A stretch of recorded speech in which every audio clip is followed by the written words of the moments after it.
Tubby's journey, it was a long week, everybody's turn. He was assistant coach at BC for a while, which was in Virginia.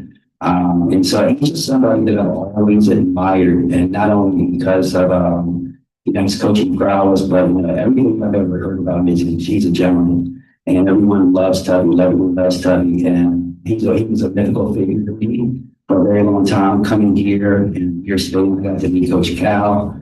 I got to meet Patino. All of them were tremendous coaches. But when Tubby came in, it was a little different. I wanted to make sure I tucked my shirt in, and he did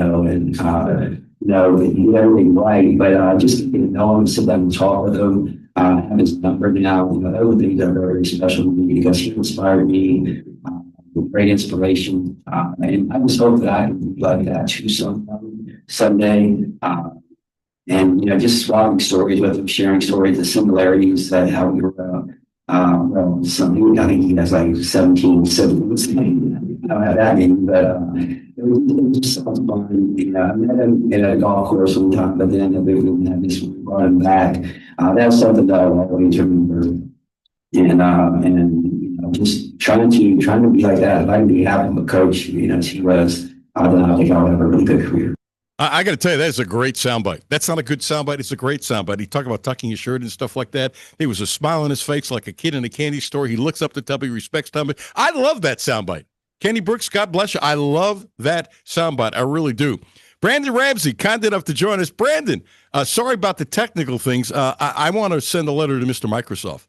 This is like this probably third or fourth time we've done the show. This has happened. There's an update that you can't schedule for 2 o'clock in the morning. I don't know why, and you're there, and boom, you were gone. With all the things technology-wise. Brandon, this is crazy, so I'm sorry for hanging with you, but we got about 12 minutes, and I appreciate you. You let your beard grow, dude. Yeah, we're still letting it grow. It's coming in all right. All right, so scale of 1 to 10. Oh, by the way, what'd you think of what Kenny Brooks said about Tubby and the respect he has, not just as a man, not just as a coach, but literally as an African-American looking up to, look, I always think Tubby's a pioneer. He's a pioneer. He's not Jackie Robinson. There was only one Jackie Robinson.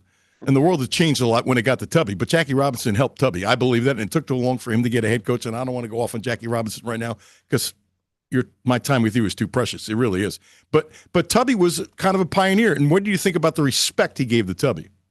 It's awesome, and I think about the coaches that mean so much to me, and the regard that I hold them in, and every chance I get to spend time around some of the older coaches that kind of paved the way for me and helped me get into my career, certainly I can understand those feelings that Coach Brooks has towards somebody like Coach Tubby Smith, and those relationships that you have as a coach are really, really special, and especially for somebody kind of in a mentorship role, you cherish those people forever. And I'm lucky to have some people like that in my life, and I know that Coach Kenny Brooks is lucky to have somebody like Tubby, and I'm sure a handful of other people like that in his life as well. So yeah, it's always really neat to kind of hear from people like that who made such a significant impact on somebody who's now making such a significant impact themselves on a lot of other people, like Coach Brooks is at UK.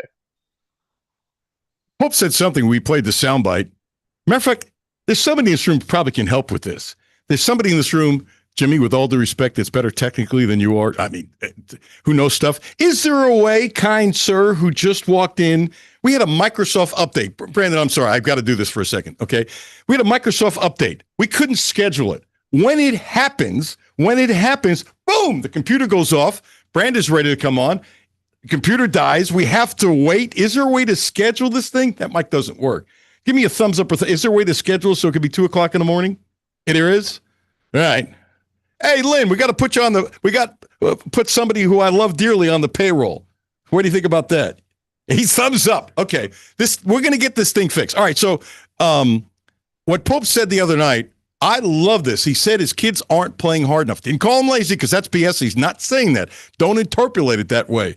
But if they play harder, that might help them win 4 or 5 more games. Also, guys will get tired, bad grammar, right? And also, when that happens, you got to go to your bench even more. I love that comment. He didn't call him lazy, didn't call him slow. He said they're not working hard enough. That was the best thing that came out of this blue-white thing because everything's so gaga around here. You got to look at what the hell do we need to improve on? I think the most important part of what he's saying there is that you're absolutely right. It's not he's not even saying that they aren't playing super hard.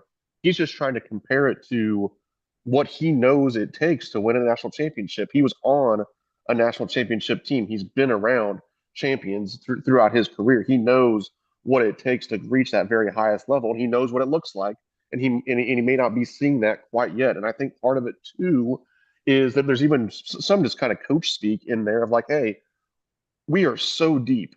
Like you, the guy behind you on the depth chart is so talented that you can absolutely wear yourself out in a 2, 3, 4 minute segment, and then we're going to be able to reload right behind you. So it's almost like you can't possibly play hard enough on this Kentucky team, not just because of what that means in terms of winning games and reaching a championship level, but because when you're so deep and you can reload right behind you, like it's okay to tire yourself out. There's some teams across the country where like their best couple players need to take some possessions off because it's better to have them in the game than to not have them in the game. At Kentucky, at least this year in 25-26, that's not going to be the case. You can really play as hard as you possibly can for your 2, 3, 4, 5 minute rotation and know that somebody's coming behind you to pick up the slack. So I think that effort standpoint is really going to mean a lot this year because it's going to be one of the, I think, cornerstones of what makes this Kentucky team so special. One of the obvious questions that isn't going to stop and shouldn't stop, and I'm not smart enough to figure this out, how is he going to keep all these kids happy when JQ and Lowe come back? How do you do it? How do you do it? He played 10 guys. 2 guys are never going to play, it seems like, and they're good enough to play in tons of places. We all know that. But how you keep all these guys happy when all of a sudden the 2 guys coming in are going to, when they're healthy, average over 20 minutes a game? That's 40 minutes taken away from a bunch of kids. How are you going to keep these kids happy? It's going to be really, really tough because you're exactly right. We watched it on Friday against the preseason #1 team in the country. Those 10 guys that played, it's really hard to imagine taking minutes away from hardly any of them. And now you're throwing in 2 guys, not just that aren't, but not that won't just play some, but are going to play a lot in Jalen Lowe, who might be towards the top tier of minutes on this team, and then Jaden Quanitz, who's certainly going to command plenty of minutes as well. So yeah, finding the minutes and the roles to go around is going to be really tough. But I think that what we just talked about with really rotating guys in and having these shorter spurts and being able to come at people in waves. We saw what it did to Purdue with just a 12-man rotation. So if you do expand that to 11 or 12, maybe it can be even more effective because all those guys do deserve to be on the court at different times. And then 2, and you and I have talked about this before as well, but I think Coach Pope was just so truthful and so upfront, and the staff is so good at laying out a plan in the recruiting process that I think that there's some understanding and there's some trust that, yeah, obviously whoever's the 11th and 12th man, they're going to want to be the 7th, 8th, or 9th man. But I think that there's probably an understanding and some honesty up front going into the season where some guys understand what their role might be this year and what that could then mean for them down the road. And yeah, it's going to be hard to manage it as you get into the games. But I think that if anybody's equipped to do it, it's somebody like Coach Pope and the staff. I believe there are teams, and I want your sense of this because you also coached back in your youth. Not that you're old now, but there are some teams, there's no question whether it got out to the public or not, that got screwed up because a guy's being ticked off. And not to think that could happen here is silly, but I don't think it's going to happen. I really think if anybody can manage this, there's probably about 10 or 15 coaches that I think could manage it. That somebody's going to be mad, but they'll do the right thing. And I think that's what's happening here because of the way he is. I'm going to guess you agree with that. Absolutely, and I think there's probably 3 primary reasons that it can work out. One, everything I just talked about with Coach Pope and the staff, and some of their honesty and how they're upfront with these guys. 2 is kind of a screening in the recruiting process and making sure you're getting guys that are willing to sacrifice for the greater good. You can't just recruit anybody off the street and expect them to be, amicable when they're the 11th or 12th guy. But I think that Coach Pope and the staff spend a lot of time making sure they get the right dudes who doesn't mean that they're happy with their role, but they're not going to cause problems if they don't have the role that they dreamt of. And then 3, let's face it, I think NIL helps. I think that if you're making, whatever you're making 6 figures plus as the 11th or 12th guy, it's just a little bit easier than it was when you weren't making that money. And I think that's probably just human nature.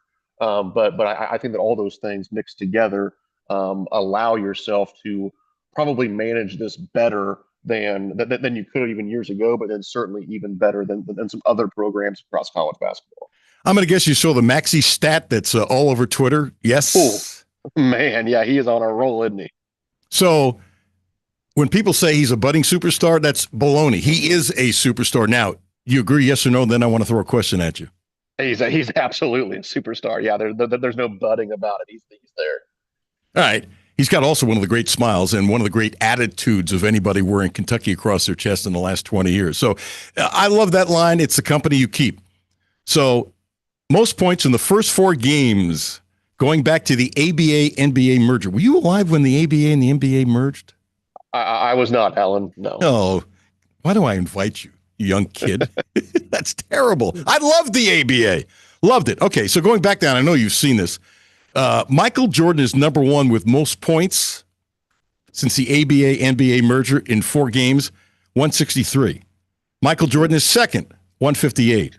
Michael Jordan is third, 156. Russell Westbrook, who I think is going to play in his 40s. For a guy that can't shoot, it's amazing how he's still ferocious going to the bucket. He really is a bucket. He's got energy that's ridiculous. He is fourth.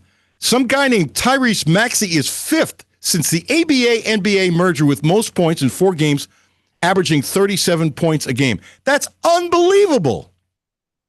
It really is. I mean, to be in that sort of company and to be on that sort of a list that obviously dates back decades, it's incredible. But it shows, what the player that he continues to become. And I think that, we're, like you said, he is a superstar, but I think that you still have a growth to Tyrese Maxey's game where he's going to continue to, not only get better, but certainly I think, continue to grab more attention across the NBA. And, we just saw it last year with Shai Gilgeous-Alexander really, kind of grab the bull by the horns and become a super duper star and win the MVP. It wouldn't shock me if Tyrese Maxey has that in him over the next couple of years as well. You got a strong take on Kentucky football and Stoops and what's going on? Strong take, no. I mean, I was at the game on Saturday. I mean, you responded to my tweet. It doesn't feel good when you're at the games right now. And I was there in the fourth quarter when it was me and a bunch of Tennessee fans chanting VOLS and all this crap that nobody wants to hear in Kroger Field. And, it's a tough situation, but I do think, and, from message board fodder or, whoever you want to listen to, it sounds like that Mitch just isn't there yet. And, I know he probably, moves a little bit slower than what fans would like it sometimes, but that's also his job. And, I don't think you never fire somebody before you're going to fire him. And if he wants to make sure that Kentucky doesn't make a bowl game this year or anything like that, we can all sit here as fans and be like, oh, well, that's ridiculous. There's no chance this team makes a bowl game. Well, yeah, that's probably the case, but technically they could. And if that's what we're waiting to see, then fine, let's wait and see it, I guess, and that'll play out over the next couple of weeks. But I do think it's probably time for a change, almost regardless, just because of the where the program and the fan base is. But that's not for me to decide. I apologize for the Microsoft technical problems. I'm going to call Mr. Microsoft. Yeah, like he's going to pick up the phone. Please do. Yeah, I'm sure. Yeah, I won't even get to the operator. It'll be some automated thing. Dial 9. Hey, right. Give a message. Hey, we've had 4,000 messages. Tell everybody your show on YouTube and Twitter and everything and the stuff you're writing for KSR. Tell everybody how to reach you because, folks, I'm telling you, stuff is really, really, really, really good. Absolutely. Appreciate it as always, Alan.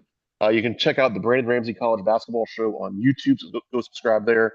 Have a couple of Chalk Talk breakdowns that people seem to enjoy following the Purdue game. Those will be coming throughout the season as well, and also some just kind of larger about college basketball content. All the written work goes on KentuckySportsRadio.com and the Kentucky Sports Radio YouTube channel. And then you can follow me on Twitter where I promote all of my work at BRamseyKSR. Thank you, pal. Appreciate you. Yep. Anytime, Alan. Thanks. All right, man. Brandon Ramsey, he is great. So is Elliott Services. Check him out. I keep on saying the same thing because it's true. I had no idea to call a few years ago. I don't know, 2 years, 4 years, whatever. A neighbor said, call Chuck Ely. We did. He took care of us. Our home is a mess electronically. It just is. And he fixed it. And we had another need again. As I keep on talking about the VC60, the Volvo that my wife loves. Well, we could plug it in. because our system was really, really, really bad. I mean, really bad. So we called Chuck. He sent a crew down there. They took care of us quickly. They're clean. They were polite. Elliott Services, 100% employee owned with licensed, background checked, and non-commission based technicians. The success of their job is the success of the company. Residential heating and air conditioning services, home generator service, including sales, installation, maintenance, repairs, whatever. Home electrical, handyman services, upgrades, whatever. It doesn't matter. EV charger installation and maintenance. Boy, is that growing for them. Heating and air, whatever. Preventative maintenance, whatever. Voice data, Wi-Fi solutions, underground utilities, service and installation, whatever. Electrical renovations and fix-ups, HVAC systems. Doesn't make a difference. Call them. I trust them. They've been great for us. 859-255-5788.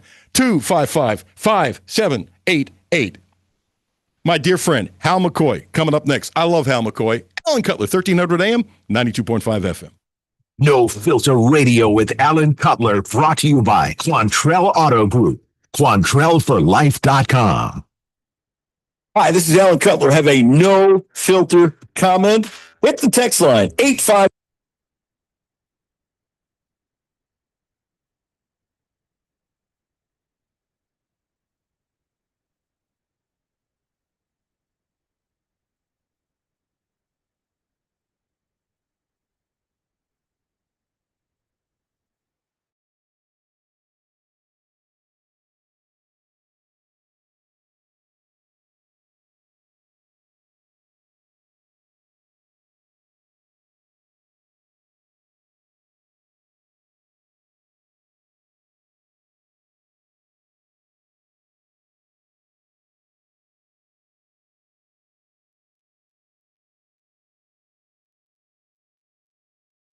Percent interest for 36 months. And if you want to spread it out to 72 months, 1.9%. What a deal. 0% interest for 36 months. Don't forget, the Quattro family of dealerships is the right place to get your next Subaru, and they promise you the best in sales, service, and... I'm Kathy Bingaman. Over the holiday, there was an attempted fraud attack. My personal banker, Mary Rose, and I networked together. And the first thing that I thought of was I have to text her. And it was just within the next few minutes, there was an entire team that came together collectively. And that's just not the type of service that you typically get from your bank. That's Kathy's story. Now let's get to work on yours. Republic Bank. Time to thrive. Member FDIC. Back to No Filter Radio with Alan Cutler. Podcasts on Apple, Spotify, and Google, Monday through Friday.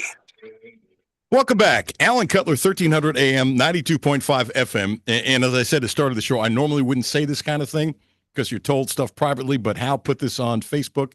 And so, Hal, let me just tell you, one, thank God you're doing the show. You didn't need to do the show, but that you're okay. And I just said it. I've learned I'm a really slow learner that I'm not ashamed to say things that I wouldn't have said 40 years. Hal, I love you.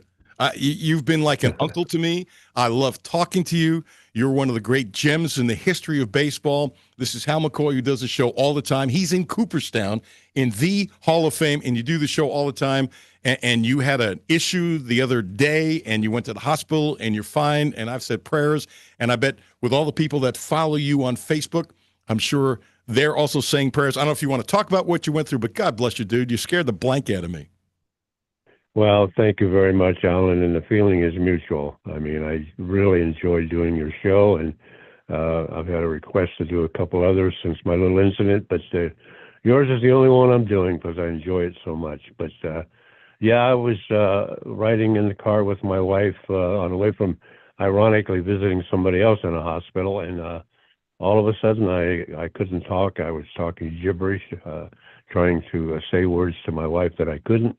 Lasted about 30 seconds, and then everything was fine again, and we came home, and she kept trying to talk me into going into the hospital, and being a stubborn guy that I am, I said no, but finally I thought, well, maybe I better go. So we went, and they kept me overnight, and then they gave me a battery of tests yesterday morning and afternoon, and I passed them all with flying colors, so they released me, and I'm feeling great. Everything is fine, but they said I had a mini stroke, and it was a warning, and I need to change a few things. So here I am, fine and dandy.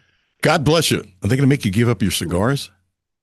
I didn't tell them I smoke cigars, so I don't think I'm going to do that. I'm 85 years old. Come on, let me enjoy myself.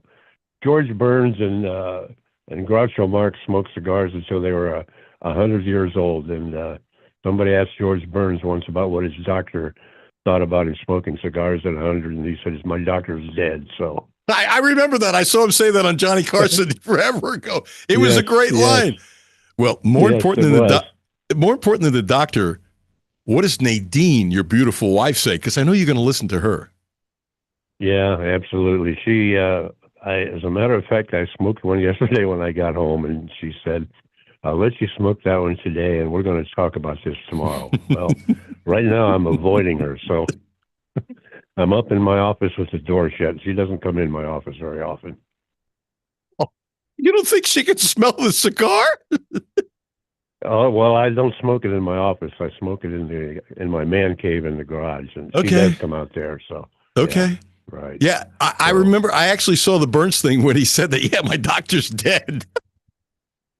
Yes, that's a great line. I've It used really it many is. times. With good reason. Matter of fact, yes. He was like 96 when he said that on Carson, because he and Carson were really close, and they were drinking Buddies in the Friars Club and stuff like that. And my gosh, he was sharp as a tack at 96. I mean, it was crazy how sharp his mind was. Yeah, he was. He was as good at 96 as he was at 56. Pretty amazing. It's too bad that the Reds can't be as good as they were in the 70s. How's that for a weak segue? Yeah, absolutely right. Absolutely right. I saw something the other day that some website, I think it was AI generated, predicted what teams would win the World Series for the next 50 years. They predicted the Reds would win the World Series in 2071. So I think probably L.A. Dela Cruz's third will be playing by then. Al, how about this? You and I will be in the press box. Can we do that together? Yeah, absolutely. The big press box in the sky. Yeah. You know what? When that day happens, I hope there's some really good cigars that are as good as Jose Rio gives you. Yeah, I agree wholeheartedly. I have to get a hold of Jose. I need some. You need some. Do you have any, folks, if people don't know, and Hal's told this story a number of times, Jose Rio, one of the great pitchers, one of the great Reds pitchers, one of the great guys, when he comes to America, he goes by Hal's house and he drops off like a whole bunch of cigars, right? Yeah, usually a box. I mean, it started a couple of years ago when I fell and broke my hip, and after I came home from rehab at the hospital, my doorbell rang one day, and Nadine answered it, and it was Jose Rio, unannounced. It just showed up at my house. That's pretty cool. He's always been one of my all-time favorites, and yeah, I took him to a local restaurant here, and he loves it. So now, whenever he comes, I gotta take him to that same restaurant. That sounds absolutely perfect. Now, you were telling me that a TV crew from New York came to your house and spent 5 hours because they're doing a documentary on Pete Rose? Yes. Can you believe that? I mean, it took them like 2 hours to set up. I mean, all their cameras and their lights, and they were outside laying wires. I mean, I've done this before, but I've never gone through anything like that. And then the interview went on for about a couple hours, and then it took them a long time to dismantle. They had a crew of about 5 people. Yeah, 2 hours to set up? Yeah. Yes. Yeah. I don't understand what took so long to put together a few lights and a few microphones, but they did. They were in and out of the house, and the gentleman who interviewed me just sat in our living room, and we chatted for 2 hours before we were ready to go. So I hope this is not true, but it's happened a lot. They spent all that time in your house, and I hope they don't take 3 20-second sound bites for all that time. It wouldn't surprise me. I don't know what they're doing, but it wouldn't surprise me. I totally expect that to happen because I've done this so many times, and that is usually what happens. They take 3 or 4 sound bites, and that's it. Because they interview so many people, and the show can only last so long. But wow, I mean, like I said, he interviewed me for 2 hours. That's talking about Pete unbelievable. Rose and the gambling. Yeah, unbelievable. And it's always mostly about the gambling issues and his bookies here in Dayton, Ohio, and how I knew him and things of that nature. But we'll see. We'll see when it comes out. I guarantee you, Greg Gorm, who I call Punk, who now runs things at UK, if we hired Greg and two people he trusted with equipment that's available to him, it would take him a few minutes to set up, okay? And I bet it would look just as good. Seriously, just as good. That's what an incredible waste of money. I know. When they told me before they were coming to interview me that they wanted 4 hours, I thought, what in the world do you need 4 hours? I should have asked them. I didn't. But that was it. It was all the setup time and breaking down time. That's nuts.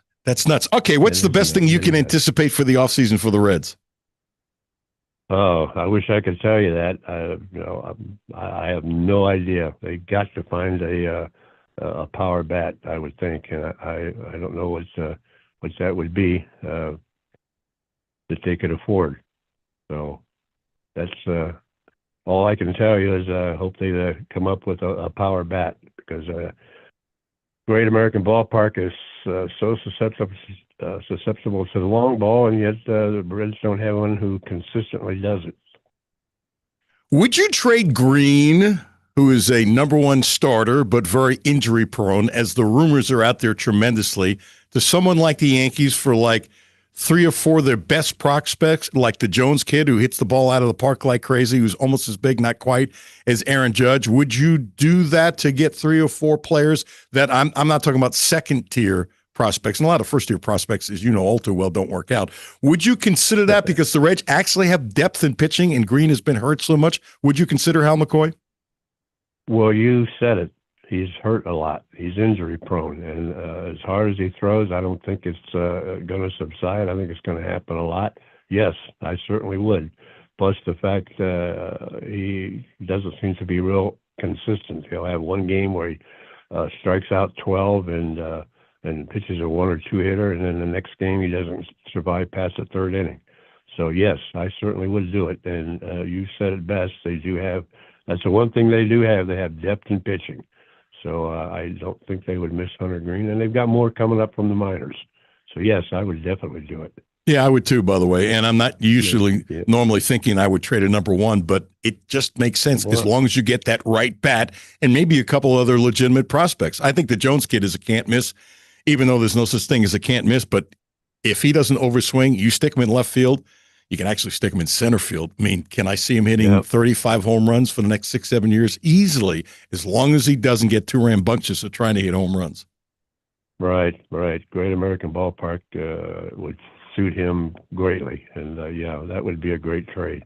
I don't know if they'll do it, but the rumors are out there. I can't imagine you were able to watch the World Series game, I must tell you, at 20 after 1.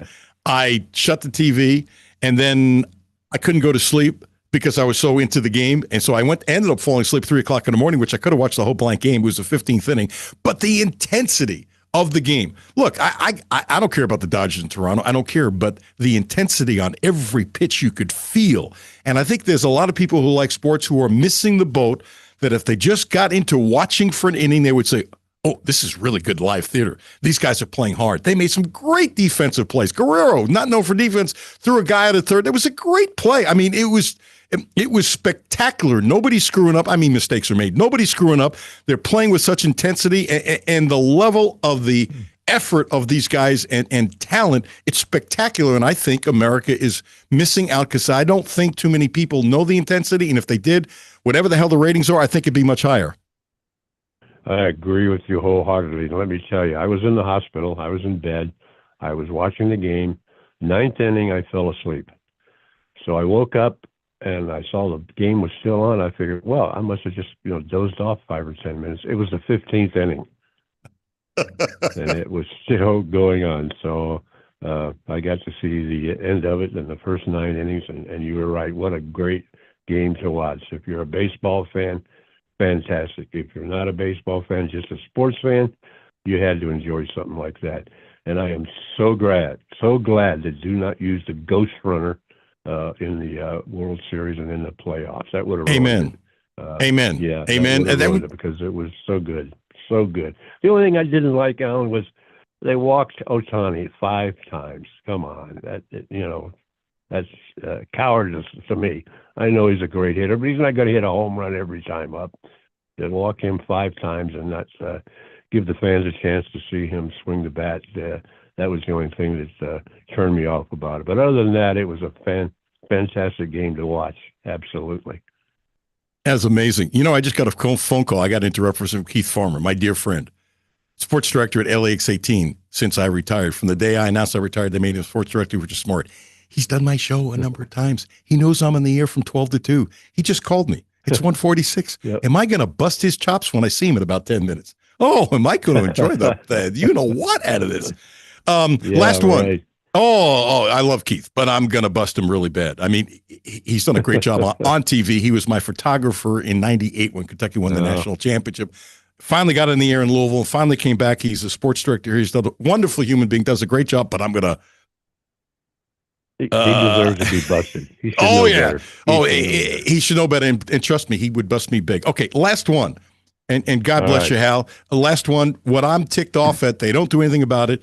The Dodgers are paying $156 million in taxes, not their salary, in taxes, and that's more than the Reds pay. Luxury tax. That's more than the Reds pay for their entire team. It stinks. It's not fair. Baseball needs to fix it, and they don't seem to give a blank, blank, blank. And it's dumber than a box of rocks, and it's awful. And I'm not against the Dodgers, but I want Toronto to win because it's not a level playing field. No, it's not. It's not. Although Toronto's up there pretty high itself, but it is not a level playing field. When they played Milwaukee, their luxury tax was bigger than Milwaukee's total payroll. It's about half the teams in baseball. The Dodgers are paying a higher tax than the other teams' payrolls. But along the same lines, I fault some of the teams who do not spend that luxury tax put it back in. And I think the Reds are one of those teams. They get a goodly amount of money out of that luxury tax. They don't put it back into the team. I don't know if it goes into Bob Castellini's pocket or he invests it in corn or whatever, but they don't put it back where they should. But you're absolutely right. They need to come up with a salary cap. The players fight it every year. That is the only solution, is a salary cap. It's dumb. God bless you, Hal. Prayers. Yeah. Get healthy. You're the best. I love you, dude. And if I'm doing the show 10 years from now, blank, blank, blank, darn it, you're going to be doing it with me. And I'll be smoking a cigar, buddy. God bless you, Hal. Hey, tell Nadine, tell Nadine to keep on doing what she's doing and keeping you straight and keeping you happy. She's the best. She's the absolute best thing that ever happened to me, and I will tell her that. And thank you, Alan, for the prayers and for having me on all the time. I love it. I love you too, guy. Thank you, dude. Thank you so much. Hal McCoy. Jimmy, is he the best? Every time we have him on, he's the best. He's the best. Blue Road to Self, 859-533-0914, 859-533-0914. Now also providing a licensed massage therapist. I saw Ramon the other day. Man, so relaxing. He's helped me tremendously. A friend, actually not too far from the studios of Versailles Road, use my name. If you're into health, it's cheap. And he's wonderful. And he's done wonderful things for me. And a dear friend. Check him out. Blue Lotus Health, 859-533-0914. 859-533-0914. We have a young gentleman who is joining me, and I don't know if you want to say your name, great. If you don't want to, great. I'll leave that up to you, unless you'll be an anonymous person, or if you want to say who you are. But where are you going in 10 minutes, young man? Well, if I'm not mistaken, I'm going to Rupp Arena in 10 minutes to watch Kentucky basketball players practice. How excited are you? 10 out of 10. So let me tell you what I did. I told this young man, you haven't said your name. If you want to, that's good. It's up to you. Andrew. Okay. Mr. Andrew. Secret Service is not outside the door trying to pick you up. It's all good, Andrew. So I let him know that he can go to practice. And this young man likes to bust my chops. And what he says was, Hey, you want to go to practice tomorrow? There's a special thing that Mark Pope is doing, letting families in. It's really great. And he goes, I don't know if it fits my schedule. Why don't you ask Pope if I can come Friday or Monday? And I went, no. I'll tell Deb, who does a wonderful job in sports information, that you can't go. And he goes, no, don't you dare tell him that. You wanted to tell Mark Pope to pick a day that you could go? Is that what you wanted to do? Tell me I'm wrong. Well, you see, I had to cancel out a meeting or two, but it all worked out. Don't worry about it. Was it an important meeting? Oh, yeah. Oh, so you make sacrifices to go to Kentucky basketball practice. You're lucky I do. He's got to give you a run for your money every single day. Let me tell you something. Is there anybody in the world whose chops you like to bust more than me? Absolutely not. Is there a number 2? No. You and you only. Me and me only. Thank you, young man named Andrew. I appreciate it. Want to thank our guests. By the way, Mark Pope is having a press conference at 2. Normally we have it live at noon. It's at 2 o'clock today, so we'll play a lot of it tomorrow. Hal McCoy, I love you, dude. Seriously, I love you. Stay healthy. Brandon Ramsey, we were short on time. Bless you, brother. You're a wonderful guest. And Kendrick Haskins, man, I busted his chops too much. I did, but I don't feel bad. And it was interesting, the topic, and hopefully you thought it was interesting. We didn't talk a lot of Stoops today.